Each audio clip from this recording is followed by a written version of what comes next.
Yet another Raptors Heat game that ends within 10 points. Because that's what these two teams always do no matter who is on the floor. And for back-to-back games against the Miami Heat, the Raptors are on the right side of that. And they win it 112-104 at Scotiabank Arena tonight. And with the W, the Raptors are now 9-7 on the season. Big-time games for OG. Fred looked good. Thad Young was incredible. We saw Scotty. Scotty looked a little good. A few jump shots early and got him going. Chris Boucher was amazing off the bench. We'll talk about all those guys in a bit. Coming into the game, the story for the Raptors, well, the injuries are still there. However, the Heat are still dealing with some. No Bam Adebayo for them. No Tyler Hero for them. Raptors come into the game. Still no Pascal Siakam. Still no Gary Trent Jr. No Precious Achiuwa. Delano Banton left the game with an injury and did not return, albeit he was 2 of 10 from the field and didn't make a 3 to that point. But you don't want to see a guy go down at all. And so both teams are thin. Neither team on a back-to-back. But no matter what the circumstance, the game finishes within 10 points. Raptors win it by 8, and this is how it goes. In the first quarter, honestly, the first half was every time Miami made a little bit of a lead to get it up to like 8 or 10, Raptors cut it down to 4. Every time they built it back up to 8, Raptors got it down to 2. And it just kept going back and forth, back and forth. So yeah, after one quarter of play, they won the quarter 31-27. They're up by 4 after one quarter. In the second quarter, they won it 29-27. They win by 2. Okay, fine. You're only down by 6, though, at the half. Now, to come out of the break, Miami goes on a little bit of a run. They build the lead up to 11, which was their game high. And then the tables turn. And man, did they turn. The Raptors go on an absolutely marvelous 21-0 run. Do you not get vibes of that Bucks Game 6 when I say that? Yeah, that felt pretty good, didn't it? But a 21-0 run for the Toronto Raptors to put them up by 10 at one point in the third quarter. But in the midst of all that was a play that they got the fans all jacked up. Up by 5, 75-70. Fred has the ball at the top of the floor, and OG, he comes out beyond the three-point line, and Christian Koloko comes out for the screen. You think he's going to try and set the screen. OG's going to come around the middle and get the ball, maybe shoot a 3 or drive or something, right? And he has this, I think Kane was on him. And again, he didn't play very much, and he wasn't very good. But OG gives him a little nudge into the Christian Koloko screen. But instead of taking the screen and going around, OG's like, okay, I'm going to push you into the screen. I'm just going to cut right to the bucket. He does. And Dwayne Dedmon's about at the free throw line, so there's kind of a gaping hole right down the lane. Fred just got to get it up high enough, and he fires the lob to OG. OG goes up there, and it just gets past Dwayne Dedmon. OG throws it down for the alley-oop slam.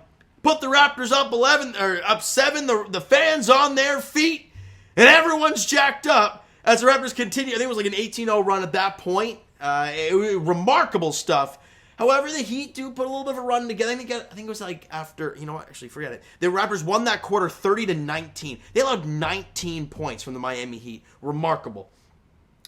And you are now up by 5 going into the fourth. So yeah, you were up. It was a 6-point or it was a 10-point lead. They got down to 5 after 3 quarters, but you won the quarter by double digits, big time. Now it's closing time. And they made a little bit of a run, right? They got it to a 2-point game. Kyle Lowry's making some shots, getting to the free throw line.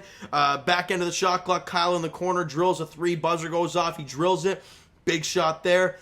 And we're like, man, no matter what, this game is going to be tight. Why? Miami, Toronto. That's all you need to say.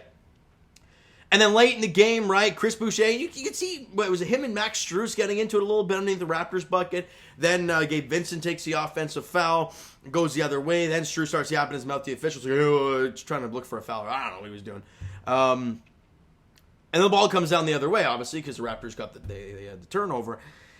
And I think it was Scotty Barnes, that found Boucher in the corner for 3, and he knocks it down like a big-time bucket with like 1:30 to go in the game. That put the Raptors up 8 at the time. That pretty much iced it for the Raptors. A big-time bucket for Chris Boucher. And the Raptors win the fourth quarter 28-25 and win the game 112-104. A big win for the Toronto Raptors. We talked about it going into this one. Assuming we were going to see Tyler Hero and Bam Adebayo, which obviously we didn't see, we thought it was going to be really difficult. And look, don't get me wrong, it was.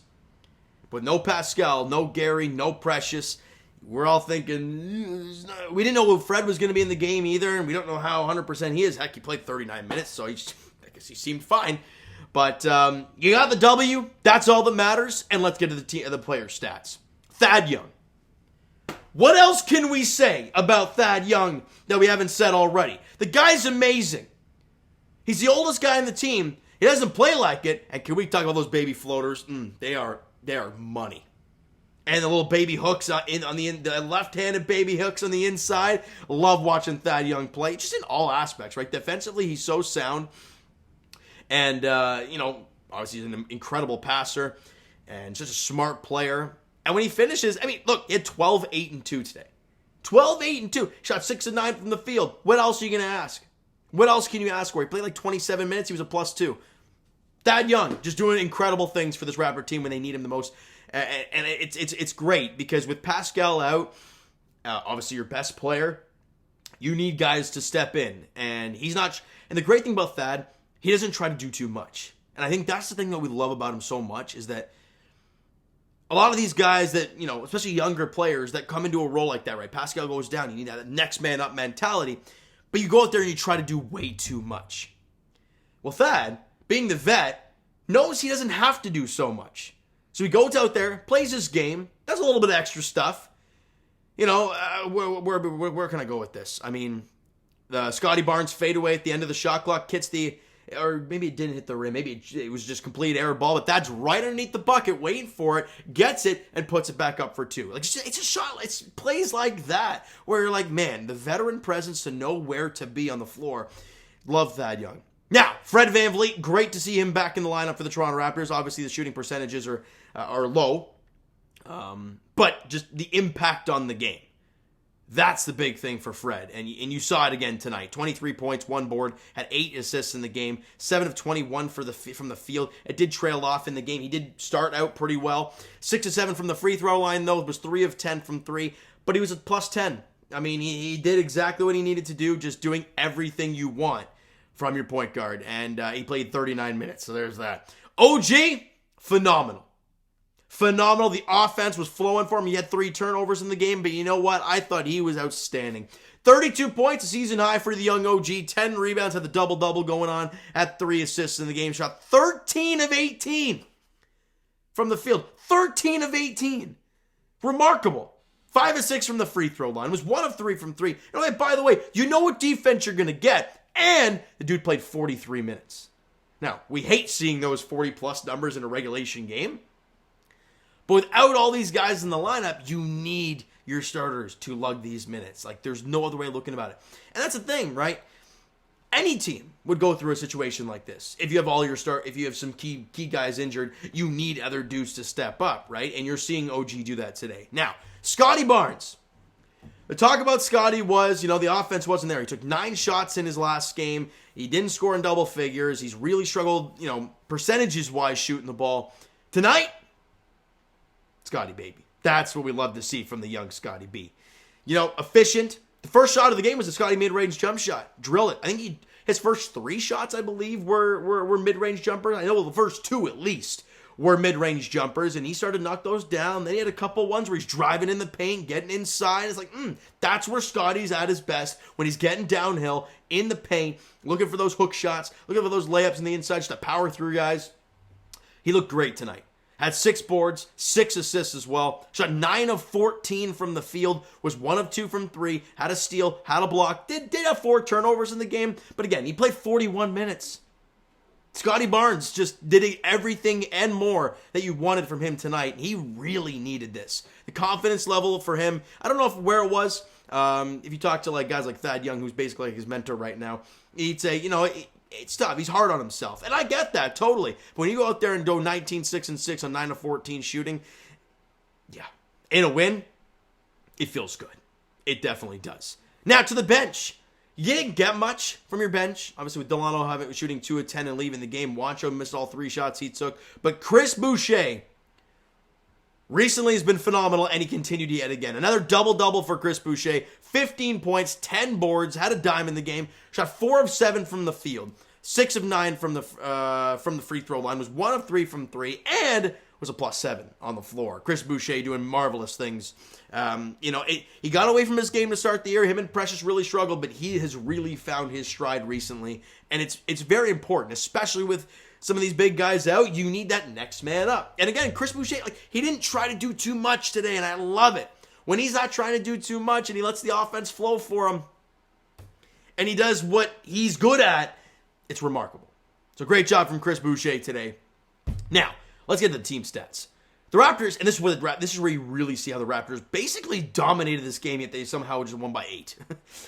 They shot 54% from the field. They shot really well, 37% from 3, and I think that's the reason they were still in this game, was their three-point shooting. I don't have the exact, actually, you know what, I'm going to pull that up. The exact numbers in front of me, I don't have them right here, but I will find it. The three-point shooting. They shot 37% from 3, but the Raptors only shot 27% from 3. They made 6 more threes. So there's your answer. They made 13, we made 7. So that's why the game was so close. They were 86% from the free throw line. They had 2 more makes. We shot 77% from the free throw line, which ain't bad. But this is where the Raptors won this basketball game. And this is where they play their own basketball. This is where, I said it 3 times now, Bam Adebayo was really missed by the Miami Heat. The rebounding. Now, if you're a Raptor fan, you're like, well, Pascal's our best rebounder, so there goes that too. And you're right. Raptors out-rebounded the Miami Heat 42-23. Almost doubled them. In the offensive glass, quadrupled them. 16-4 in the offensive glass. Turnovers, they committed 23 turnovers. I don't know much about the Miami Heat turnover numbers, but I feel like that's just way too many for them. Raptors only turned the ball over 14 times. Again, it's a really good defense in Miami. That's not a bad stat. And this is where, look at this. Off those 16-4 offensive rebounds, you know what the second chance points were? 26-5. That's a lot. Plus 21 in that category. Raptors were also plus 4 in points off of turnovers, 29-25. So you were plus 9 in the turnovers category, but only plus 4 in the points off of turnovers. But again, crazy stuff. Now, something I wanted to bring up, because all the Raptor games and the Heat games, they're always tight. Nobody led for more than 11. They led at one point in the third quarter by 11. Raptors led at one point in the third quarter by 10, and that was it. And it was just back and forth from there. It's just fun basketball. It's competitive. It's really fun to watch. It really, really is. Now, shout out Kyle Lowry. Love you, buddy. Still the greatest Raptor of all time, no matter what jersey he's wearing. Next up for the Toronto Raptors, they take the Atlanta Hawks in Atlanta. 6 p.m. tip-off there. And last time we saw Atlanta, we blew them out here in Toronto. It's not going to be the case there in Atlanta. It's going to be tougher, but the Raptors can do it. We all know that, all right? Looking for 3 in a row? Can they do it? We'll have to wait and see. But you know what, guys? That is going to do it for this one. You enjoy the video and the win tonight. Smack that like button. I do appreciate it. Hit that subscribe button. You guys not already, comment down below your thoughts on the video, your thoughts on the game. Would you like, would you not like from today's game for the Toronto Raptors? The Twitter link is down below. So follow up, send me a DM to that great stuff. The Instagram link is also down below. Follow up there, you guys not done so already. Also, the Discord link is down below. So, guys, if you haven't followed up there, if you haven't gone on Discord, go check it out. Conversation happening there during the games, whatnot. Lots of fun. Go check it out in the description. All that stuff is down there. And I will talk to you guys Leafs edition, tomorrow, as they host New Jersey Devils at Scotiabank Arena, 7 p.m. puck drop there. As for the Toronto Raptors, they're back in action on Saturday, all right, as they head to Atlanta, Georgia, to take on the Atlanta Hawks. 6 p.m. tip-off there, all right, as they hit the road for 1. I think they come home for 3 after that. So, big one on the road in Atlanta on Saturday night, all right? So, thank you guys so much for listening and watching. I hope you enjoyed the video and the game tonight. We'll talk to you guys then.